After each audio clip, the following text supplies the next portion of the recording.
নাকি সারাদিন? হ্যাঁ ঠিক আছে।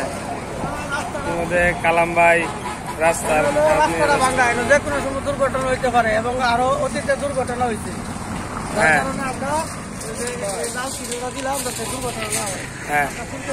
অনেকে মোটর সাইকেল পাইছে বড় ধরনের দুর্ঘটনা হয়েছে, তাদের দুর্ঘটনা না হয় যার কারণে এই যে জিনিসটা হ্যাঁ রাস্তাটা অনেক ভাঙা।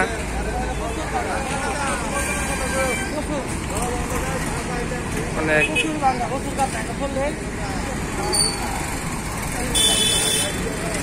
বড় নালা হয়ে গেছে, এই জন্য কালাম ভাই নিজে থেকে মানবতার ফেরিওয়ালা হয়ে